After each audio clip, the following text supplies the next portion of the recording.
Assalamualaikum po sa inyong lahat. O sa wikang Tagalog po, ay sumainyo pong lahat ang kapayapaan. Ako nga po pala ang inyong lingkod, Yuritech at your service. Itong tanggap po nating ito ay iPhone 11 no display. At ayon po sa nagpasa sa atin, ay black screen lang daw po ang unit. Ang ibig pong sabihin ng black screen ay may ilaw po ang LCD, ngunit wala po itong naipapakita na kahit anong display. In short, ay black screen with only slightly visible light on the screen lang po ang iPhone.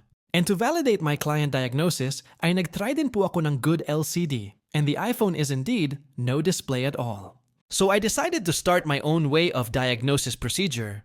It's really very important to conduct a proper diagnosis for this kind of problem, dahil marami po ang dahilan sa pagba-black screen ng isang iPhone. Wrong diagnosis means wrong solution.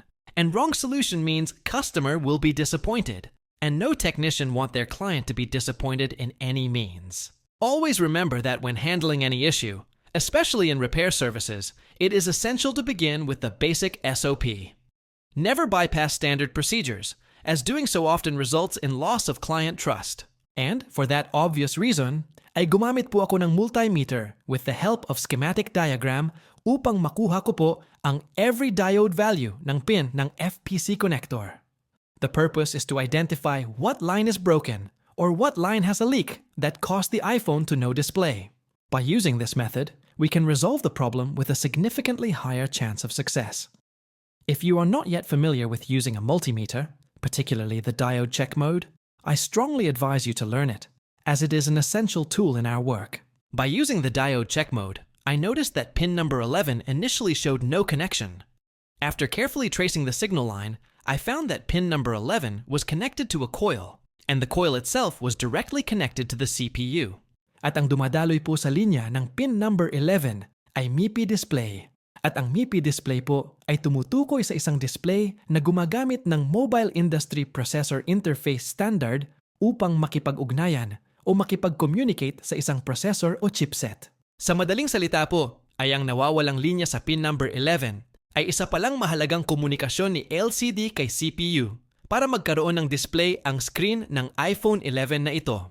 At para mapadisplay po natin ang unit na ito, ay kailangan po natin ibalik ang nawawalang komunikasyon ng MIPI display. Ngunit ang tanong ay, papaano po natin ito gagawin?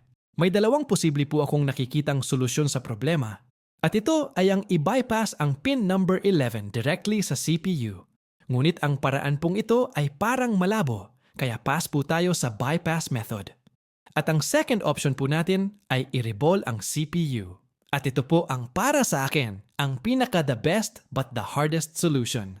Kaya bago ko po gagawin ang reball CPU, ay kailangan ko po munang ipaliwanag sa aking kliyente ang mga posibleng mangyari para wala pong sisihan sa bandang huli. Dahil ang pagre-reball ng CPU ay 50-50 scenario.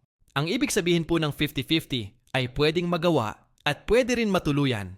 At kapag sinabi po ng technician na 50-50 ay ang ibig po niyang sabihin ay gagawin po namin ito as long as kung matuluyan ay wala po kaming pananagutan. Kung magawa po ay paldo at kung hindi naman po ay wala naman po kayong babayaran sa amin.